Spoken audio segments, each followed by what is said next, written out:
What is up, you guys? It's your girl Rio Marie back at it again with another video. In this one, I'm here to update you guys on baby boy and my second trimester, all the things, the journey, and just discuss how it went. I really still can't believe I'm in my third trimester, y'all. This went by so fast to me. He's almost here.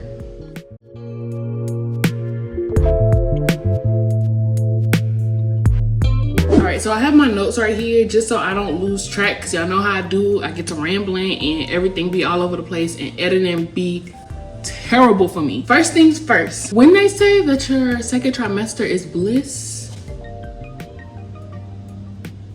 okay, I felt it, but it's to an extent. You hear me? To an extent, because I still had some days up in there, okay? But I'm not gonna complain because it could have been worse. So we're not gonna complain about that. But I get why they say it's bliss. But we'll get into it. First, I wanna go ahead and get into the positive aspects of my second trimester. First, I have energy. Now, it was total opposite. It took me a little while once I got into my second trimester to feel the energy get restored back to my body. But that first trimester did me in. So I was tired, I was mentally exhausted, physically exhausted. I was just tired. But a little bit into my second trimester, probably like the second, third week, I started feeling that boost. I was like, ooh, I can actually go the whole day without needing to take a nap, without needing to rest, without needing to chill out. So I was so excited about that. I can get things done around the house. I can get errands taken care of. It may take me a little longer than it usually does, but it was nothing compared to that first trimester. I was so excited to enter into that part of the blissfulness. The second thing was a better mood. I didn't have like crash out sessions or like anger or anything like that, but I was just irritated a lot. I didn't want to be bothered in my first trimester. Second trimester, it was better. I could tolerate more. My patience, I feel like, grew actually a lot in my second trimester. I still had some days, you know, we all have our days, but it wasn't bad. It wasn't like, why are you looking at me right now? It wasn't attitudey, put it that way. I could understand like, oh, yeah, I'm just having a moment. First trimester was not like that. It was not a moment. It was all the time. I'm tired. Don't talk to me. Don't make me exhaust more breath or more energy than what I need to. But the second trimester was a little bit better. Absolutely, I wanted to be in my husband's skin. I don't think y'all understand. Like, we already are close and we do almost everything together. But this was different. It was like, he could be taking a shower. I'm coming in the bathroom, leaning on the wall. We having a whole conversation like we ain't see each other all day. Same when he going to work. I call him on his way to work. I call him on his way back from work. I don't know how he felt about it. I'm gonna have to ask him if I was annoying him. But he didn't seem like I was annoying him. It was like I wanted to be around him, talk to him all the time, all throughout the day. It was just, I don't know. And as well with my energy, I can cook without getting windy, y'all. But the key word is I could cook. I did not cook as much as I needed to, but I could cook. So that's gonna bring us into kind of the middle. It was good, but it was bad. It was my appetite. Y'all, when I tell you my appetite was on 10, it was bad. Like, and I didn't want home cooked food. That's the issue. I didn't want anything cooked. I wanted the greasy burgers. I wanted the fries. I wanted not just any ice cream. Fudge brownie sundaes, those have always been my favorite. I used to always get them from this place back home called Marble Slab. They used to do me in all the time with the big marble, the fudge chunks and brownie and the, I started to seek out that. I wanted Taco Bell. We're not gonna get started on Taco Bell because I know a lot of y'all be talking about Taco Bell and the mystery meat, whatever. Pizza, all the grease, heavy good stuff. I'm happy that I was able to eat and not get sick, but I did way too much. I did a lot. It was a lot. So that's why I put that kind of in the middle, because I could eat, but I didn't get sick or nauseous or anything from it. But I had to pipe down on it for real, for real. Now let's go ahead and get into these challenges. I know what y'all saying. Like, what? You only had 2, 3 good, okay ones? What's going on? It's not a lot of bad, y'all. It's not. The first challenge, I would say the discomfort, but it wasn't bad. It happened when I was transitioning the first trimester to the second trimester and the second to the third. Like, I'm feeling it now too, where it's just like your stomach is definitely getting, like, you know, your baby is getting heavy and he's just sitting on your pelvis and just sitting there, or uterus, I don't know, whatever they sit on, he on it. It be feeling like he playing DDR, and it's like, okay, son, I just went to the bathroom, you gotta chill, okay? You gotta chill. So it's the discomfort in that, but also I feel it more now, of course, because I'm in that last stretch, but it would only last like 2-3 days out of the week. And once I learned how to turn in the bed, like at night, instead of doing my regular turning gracefully, that helped a lot too, because my leg will go to sleep. I sleep on my left side because that's what they recommend, the left side, but I would start getting numb. And I also had restless leg syndrome, basically, to where at night my legs is just going, and then I feel like it needs to stretch, and then I go stretch and I catch a cramp. Whole nother story. That actually started before I got pregnant, but it got worse in my pregnancy. The cramps, not so much, but the needing to stretch and do all that at night, yes. So once I start learning to turn over properly, to go ahead and let my left side rest, sleep on my right side a little bit, or get up to go to the restroom, I was pretty good. Now I was getting a little bit more uncomfortable, but that's third trimester traumas, okay? The other thing was, my second trimester was my first time ever experiencing sciatica, was him sitting on my sciatic nerve, in which, y'all, I can't even describe it. It's basically, the way I like to describe it is what I imagine, because my dog has disc issues, to where in his back, if his disc slips, it hurts for him to walk. That's what it felt like. It felt like if I walked or took a step the wrong way, my disc would slip and I'm just about to fall over. That lasted for a good 2 weeks, and I haven't had it again since that, but I know I still got 10 weeks to go. I'm not counting it out, but I am being more careful. I asked the doctor and everything, and they're like, look, you can either go to a chiropractor. I'm like, do you know me? No bones. I don't want to hear about the bones cracking. I don't want to feel it. I don't want to think about it. None of it. They said that, or go to a therapist, do therapy, or just let it take its course. So I'm like, okay, I'm gonna just let it take its course, and just laid up sometimes with the elevated pillow. That helped a little bit with the pain. But yeah, that was crazy, because I wasn't expecting it to be that painful when I walked. I thought it would be more like, okay, let me just and get it together and I'm good. I had to go sit down somewhere, y'all. I had to go sit down. So next, which is the last bad thing. So 2 for 2 and 1 in the middle. All right. It's the heartburn. I know people say stay away from spicy food, stay away from like acid and all this stuff. Y'all, I've been doing good. Like, I still do spicy, but every now and then. But when I tell you, it doesn't matter. I can sit here and eat a sandwich. 3 hours later, heartburn. I can eat anything, just anything that I eat.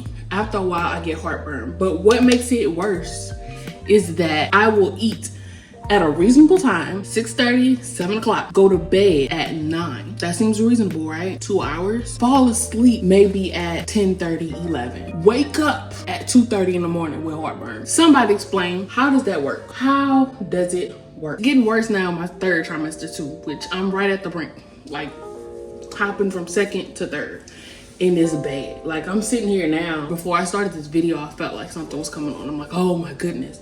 So right now what I'm doing is I'm taking, one of my friends told me about Tums, the chewable one. I tried to not take that a lot, but at least at night, if I start like feeling it, take that, go to bed. So I can get as much rest as I need, because it's ridiculous. And I think also, I forgot to mention sinus issues. So I haven't had too much of sinus issues like I was at the beginning of my second trimester, but I really think it was because of the cold weather, and I just wasn't used to that. Being from Louisiana, we don't get none of that snow, none of that real cold weather. So I think that plus the pregnancy made it bad. But I do sneeze a lot. I don't understand that aspect either. I sneeze a lot, and it's not just once, it's probably 3 times in a row, to where it's like, let me go to the bathroom. So just in case, you know, y'all know, pregnant ladies, y'all know, you sneeze and it's, oh, Yeah, no, none of that. Now that I got that pretty much out of the way, let me explain to you guys, I guess catch you up on the appointments, because I don't know if I put it in my last vlog or not, but we are unable to vlog or record in the doctor's office. Even when I have the baby, we'll be able to do it just once the baby's out, which that part is fine. But I did want to do like the journey to the hospital and all that type of stuff, so that's fine. But it's just once we get into the hospital, into the room, none of that can be done until the baby is actually out. The last appointment I think I told you guys about was my 20-week appointment. That's basically like one of the important ones, where it's called the anatomy scan. They go in, they check to make sure baby's organs where they need to be, his fingers, his toes, his heart, blood flow. They check all of that, basically everything that you would want to know in advance if something is wrong. And I think I told y'all in that vlog, sometimes the baby don't act right. This child here didn't want to act right. He did good though. I'm not gonna, yeah, he did good though. He did most of his pictures, but she couldn't get his heart. He was turned in a way to where he was covering his chest, and I think it was his foot. I believe it's his foot. They couldn't get, but they want to make sure they see everything. He wasn't moving, so she said come back in 2 weeks. Came back in 2 weeks. Baby boy still wasn't having it. She turned me over to where I was laying on my side just to see if he would move, and waited 15 minutes. He did not want to move. The way that office works is that they can only do it twice, and after that they have to send you to a specialist, which happened to be a maternal fetal medicine place in the hospital where I'll actually be giving birth. That was pretty nerve-wracking, because it's like, oh my gosh, I gotta go to a high-risk place. Are you telling me the truth? Like, is that what's really going on? You just need a picture. It was just a lot going on, but that's really all they needed. They were able to fit me in the following week. Went to the hospital. Love it, by the way. It's kind of far, so it's kind of scary thinking I gotta travel that far. It's like 30 minutes, 25, 30 minutes, but that's not counting traffic, DC traffic at that. Went there, and sure enough, stayed there for 3 hours basically. I had to at one point get up and walk around to see if he'll move, just so they can make sure they get pictures, all the pictures they wanted. They got some pictures, but they wanted certain pictures. Each time, of course, they did check for the heartbeat, so I heard the heartbeat. It's just they wanted to, you know, look and get the pictures. Stayed there for a good 3 hours, finally got all the pictures. Everything came back just fine. So that was the story of the 20-week appointment that turned into 22 weeks and then 23 weeks. But after that, I think the next important one was the glucose test, which I just told you guys the results of that one in my last video, and y'all saw all the rigmarole and drama in the video before that about the glucose test. Everything came back fine. The only thing she told me is what I told you. I think I told you in the last vlog, I don't know, but I'm anemic. I have to go get iron supplements. Still have to go get iron supplements. Haven't gotten that yet, to take with my baby aspirin as well as my folic acid pills. That's basically it, I think, with the updates, with everything that's been going on in this second trimester and its appointments.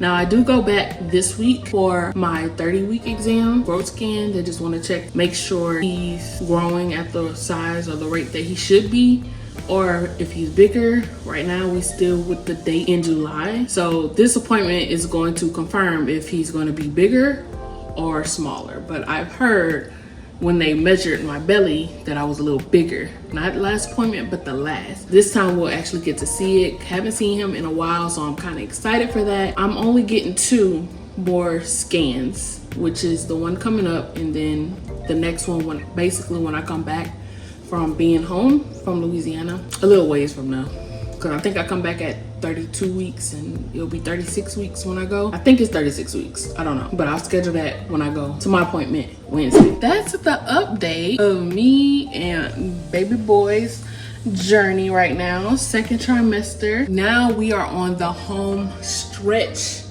to baby boy's arrival. I cannot wait to meet you. Oh my goodness, I cannot wait to meet our baby boy. It's just like it's right here. Like, it seems like a long time because it's like 10 weeks, but think about it, you already been through 29 of those weeks. Like, it's crazy. It's just crazy to think about how fast this journey actually went. And I'm not mad at it. It wasn't a bad journey. It wasn't as bad as I always thought it would be when I thought of having kids. So I'm ready. I'm excited. Are y'all ready to see baby boys like arrival and being here? It's crazy. But anyways, before I get too emotional, please make sure you like, comment down below how yours went, how your first, second, third trimester went. Was it a good one? Was it a I'm ready to get this over with? Like what is it? Give me all the tea, you guys.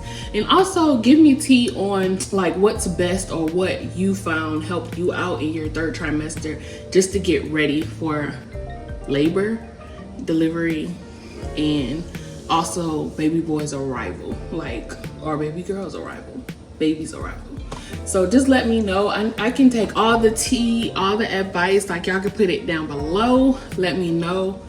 And also make sure, please, you guys subscribe to your girl, especially if you like pregnancy, transition from just like wifey to wifey, motherhood, all of that, parenting and lifestyle, travel, family, all of that. Please make sure you subscribe to your girl down below. Also, let me just give you guys a foreshadowing of what's to come on this channel. We're gonna be prepping to go home for the baby shower. We also have a baby shower out here. We're traveling by car from VA to LA, just like how we got out here. Whew, so that's gonna be a doozy. Family, friends, content, going back home, visiting everybody, baby shower, like I said, nesting, getting the nursery done, cleaning, prepping, and the labor delivery. All of that is coming up soon, you guys. So please make sure you subscribe. And I want to also thank you guys so much. Right now we are at 283, and I thank every single one of you guys who follow, interact, like, subscribe, watch all the videos. I truly appreciate you guys. Now we are on the road to 300 subscribers. Okay, we can do it, right? We can do it. So tell a friend to tell a friend to tell a friend to come on and subscribe to the channel. And thanks again, you guys, and I will see y'all in our next video. Bye.